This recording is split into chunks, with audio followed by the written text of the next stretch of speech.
Hola, bienvenidos nuevamente a la entrevista en Deutsche Welle. Yo soy Carol Guerrero, los saludo desde Berlín y en esta ocasión vamos a Colombia. Este jueves 3 de agosto se ha dado inicio allí a un alto el fuego bilateral entre el gobierno y el Ejército de Liberación Nacional ELN, el cual se extenderá hasta el 29 de enero de 2024. Para analizar el trasfondo de este cese de hostilidades de 180 días, nos acompaña el señor José Félix Laforí, presidente ejecutivo de la Federación Colombiana de Ganaderos Fedegan y además miembro de la delegación del gobierno colombiano en estos diálogos de paz con el ELN. Señor José Félix Laforí, muchas gracias por acompañarnos desde Santa Marta, en Colombia. Muchas gracias, Carlos, por invitarme. Creo que es una ocasión propicia para poder mirar un poco más de cerca cómo vamos en este proceso. Pues a propósito de eso, señor Laforí, en términos prácticos, ¿qué implica este alto al fuego con el ELN? ¿Qué alcance tiene?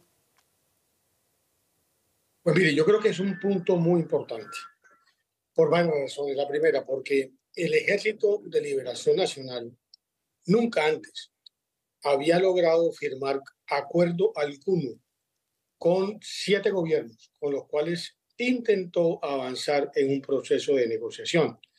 En este caso llevamos 11 acuerdos y, por supuesto, el cese al fuego implicó 9 protocolos para poder definir con mucho rigor cada uno de los aspectos que el cese al fuego eventualmente obliga, especialmente en un tema que tiene que ver con un instrumento que le llamamos mecanismo de verificación o de monitoreo y verificación para darle tranquilidad especialmente a la población, que también inicia a partir de ayer un proceso de participación ciudadana que es como el corazón de este proceso.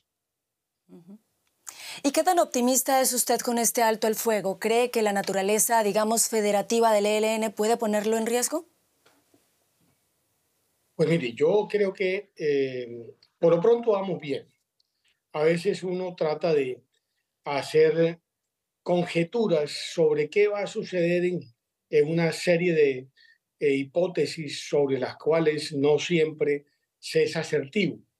En un proceso de estos que son tan difíciles, con un actor que no es un actor que fácil, es un actor que ha tenido, repito, 7 intentos fallidos con 7 gobiernos diferentes, pues la verdad es que es mejor ser muy precavido para lanzar opiniones al futuro. Pero por lo pronto, hasta hoy, vamos bien. Yo creo que lo que se ha venido pactando se ha cumplido y eso es una muestra por lo menos de seriedad, de compromiso con el proceso por parte del Ejército de Liberación Nacional.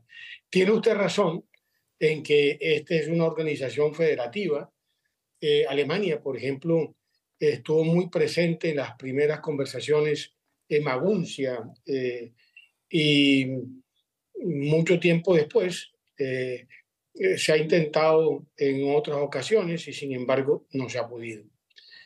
Debo decirle que por lo pronto vamos bien. Lo que se acordó tiene el rigor debido y yo tengo la plena certeza que salvo incidentes que tendrán que ser reportados en el sistema, en el mecanismo, aspiro a que en 180 días podamos estar prorrogando el cese al fuego, porque acuérdese que es temporal, nacional y en consecuencia prorrogable en la medida en que haya un cumplimiento por parte del Ejército de Liberación Nacional y también del gobierno. Usted habla de incidentes. A propósito de eso, ¿qué líneas rojas tiene este alto al fuego, señor Laforí?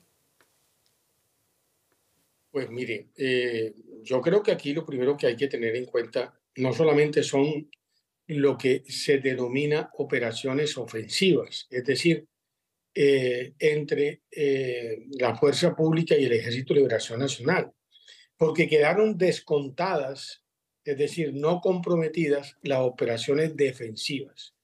¿Ello qué implica? que la fuerza pública está en la obligación constitucional de proteger la vida, los bienes de todo ciudadano colombiano en el territorio nacional. Cualquier hecho que amenace la seguridad, la tranquilidad, cualquier hostilidad manifiesta contra la población civil que concomitantemente está participando en un proceso para poder identificar las causas, primero el diseño y luego las causas que motivan la violencia, evidentemente son constitutivas de incidentes y tendrán que ser valorados por el mecanismo. Un mecanismo que, valga la pena de una vez explicarlo, tiene 4 partes. Una parte es Naciones Unidas, la Iglesia, la misma Fuerza Pública Colombiana y el Ejército de Liberación Nacional. Por consiguiente, todo hecho que a nivel local suceda, ya bien sea porque el mismo sistema lo monitorea o porque cualquier ciudadano, a través del ejercicio elemental de veeduría, lo ponga en manifiesto, tiene que ser recogido por el mecanismo y evaluado a nivel local, luego tendrá una evaluación a nivel regional y finalmente tendrá una evaluación a nivel nacional. Una vez evaluado, solo Naciones Unidas puede explicar públicamente el hecho para evitar que cualquier actor, llámese gobierno, llámese Ejército de Liberación Nacional o la Iglesia, interpreten o establezcan una versión diferente de la que finalmente fue evaluada. Va a haber un solo canal para poder identificar esos incidentes en el territorio. Es decir, ¿usted confía en que esta presencia de Naciones Unidas pueda ayudar a consolidar este cese temporal de hostilidades? Yo confío en que la población tenga la libertad para poder manifestar cualquier agresión que claramente viole el derecho internacional humanitario o simplemente sea una hostilidad que impida que pueda participar activamente en las conversaciones que empezaron a partir del día de ayer, porque es claro en los acuerdos, tanto en el de participación como en el de cese al fuego, que el ciudadano acudirá con la garantía plena de sus derechos y libertades. En consecuencia, evidentemente cualquier tipo de acción que limite esa capacidad de participación, pues será un hecho o un incidente que será analizado por el mecanismo, por estas 4 partes, y en consecuencia develado cuando haya sobre él digámoslo, una decisión final tomada por estas partes. Señor Laforí, este 7 de agosto se cumple el primer año de gobierno del presidente Gustavo Petro. ¿Cree usted que los 3 años que le quedan de mandato serán suficientes para concretar y, por qué no, firmar un acuerdo de paz? De acuerdo al cronograma que nosotros tenemos, probablemente sí, porque fíjese, el cronograma tiene básicamente 2 grandes carriles. Está el carril del cese al fuego, que es de 180 días prorrogable. Por consiguiente, lo puede llevar a 1 año, a 2 años, a 3 años. No tendría ningún problema. Pero tiene el otro carril, que es el más importante, que es el corazón del proceso. La participación ciudadana. Participación que está enfocada fundamentalmente a identificar las causas que, a criterio de la ciudadanía, son las constitutivas o las causas de la violencia en Colombia. ¿Para qué? Para que detrás del diagnóstico hayan soluciones transformadoras. Dicho de otra manera, se trata de hacer transformaciones tanto en el territorio como aquellas que institucionalmente puedan ser pactadas en un gran acuerdo nacional. Por consiguiente, en el tema de participación vamos en el diseño, es decir, cómo la ciudadanía debería de participar hasta el mes de febrero.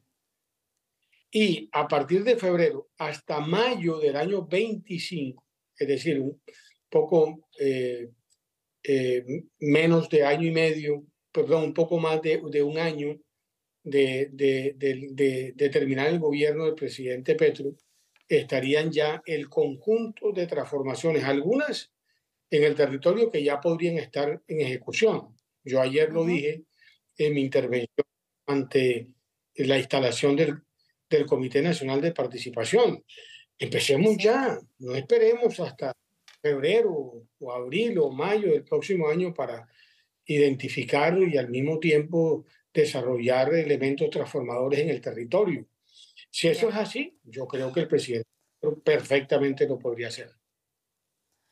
Señor Laforia, en noviembre del año pasado el presidente Gustavo Petro sorprendió a muchos cuando lo designó a usted como parte del equipo negociador con el ELN. A usted se le asocia más con la derecha colombiana e incluso algunos lo consideran antipetrista. ¿Podría decirnos por qué aceptó la propuesta del presidente Gustavo Petro, teniendo en cuenta además que el gremio de los ganadores que usted encabeza ha sido uno de los más golpeados por el ELN? Yo critiqué mucho cuando el gobierno del presidente Santos inició el proceso de diálogo con la FARC. Incluso una persona que es muy conocida, tanto internacional como nacionalmente, que es el actual embajador hoy en Reino Unido, el senador Roy Barreras, que acaba de terminar de ser presidente del Senado. Mis críticas le significaron que en algún momento me invitara a escribir a dos manos un libro sobre el proceso que se estaba surtiendo con la FARC. Él, por supuesto, por el lado positivo y yo por el lado negativo. Uno de los elementos críticos que más insistí es que esto era un pacto de élites, una élite de un sector del país con la élite de un grupo armado como era la FARC.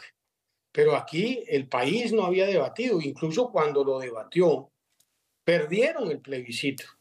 Es decir, aquí hubo medio país que estuvo en contra, o un poco más de medio país, porque finalmente, no obstante que dijeron durante todo el proceso, si en el plebiscito el país vota no, no hay proceso, y el país votó que no tenía por qué haberlo, y sin embargo lo metieron por la puerta de atrás en una especie de engaño a la democracia, al Estado de Derecho, y lo hicieron valer por encima de cualquier circunstancia porque tenían unas mayorías en el Congreso, unas mayorías espurias, compradas. En consecuencia, creo que eso le salió mal, como le salió mal el proceso. En consecuencia, incluso le dije a su negociador varias veces, en alguna oportunidad en un consejo gremial, le dije al doctor Humberto de la Calle, cuando usted intenta hacer algo, pero no incluye a la totalidad de aquellos que pueden no pensar igual que usted, corre el riesgo de que las cosas eventualmente no salgan bien. Pero aún más, le hice de pronto o le puse una situación un tanto del común. Si usted mañana va a comprar algo con su señora, un apartamento, por ejemplo, y en vez de ser cauto, porque quien le está ofreciendo el apartamento es el dueño del apartamento, su señora entra en elogios antes de que el dueño del apartamento le dé el precio, el dueño del apartamento automáticamente sobrevalora lo que está vendiendo. Si por el contrario se es cauto y se oyen voces diferentes, como era el caso de lo de la FARC, pues obviamente el gobierno tenía que haberle transmitido a la FARC que habían sectores que no estaban de acuerdo, por ejemplo, con la impunidad, por ejemplo, con el tema de drogas. Colombia pasó de tener 42.000 hectáreas en el gobierno del presidente Santos a 300.000 hoy, que es el elemento que más genera violencia en Colombia. Es decir, hoy en día los asesinatos de los líderes sociales y una serie de acciones violentas en el territorio es la consecuencia de la lucha por el control territorial que aquellos grupos en armas que ejercen a plenitud y en contravía de los derechos de los ciudadanos, ese control territorial, aquel que eventualmente ose cuestionar esa situación, pues automáticamente lo asesinan. En consecuencia, se equivocaron en lo que hicieron en materia de drogas, como está en mi libro y como está en otro que después escribí sobre el tema en particular. Hoy Sí. estamos viviendo los errores. En consecuencia, si critiqué que no nos dieron un espacio, pues ahora me dieron el espacio y tengo la obligación de estar. Y he estado y me he sentido cómodo, pese a que no soy ni del pacto histórico, ni, por supuesto, voté por el presidente Petro. Antes de despedirlo, señor Laforí, quisiera hacerle una última pregunta, porque además del inicio del alto al fuego con el ELN en este 3 de agosto, se registró otro hecho que ha acaparado las portadas de la prensa tanto en Colombia como a nivel internacional, y son esas declaraciones de Nicolás Petro, hijo del mandatario colombiano, quien admitió que a la campaña presidencial de su padre Gustavo Petro entraron dineros ilegales. ¿Cree que este hecho pueda interferir de alguna forma con este alto al fuego o en general con el proceso que el gobierno colombiano adelanta con el ELN? Pues mire, yo preferiría pensar que no. Creo que deberían de ser como escenarios paralelos. Por supuesto, traerá dificultades, el gobierno tendrá dificultades frente a este tipo de cuestionamientos. En mi condición de delegado del gobierno, en estos diálogos tengo que ser prudente y respetuoso y al mismo tiempo consecuente, pero yo esperaría que no, esperaría que las cosas puedan avanzar con el ELN en esos dos escenarios, en el cese y participación, que más que dos escenarios es un solo escenario, ¿no? Son dos caras de la misma moneda.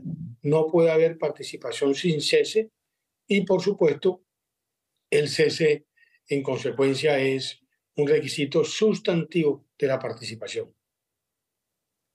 Señor José Félix Laforí, presidente ejecutivo de Fedegan y miembro de la delegación del gobierno colombiano en los diálogos de paz con el ELN, muchas gracias por habernos acompañado desde Santa Marta, Colombia. A ustedes, muy buen día.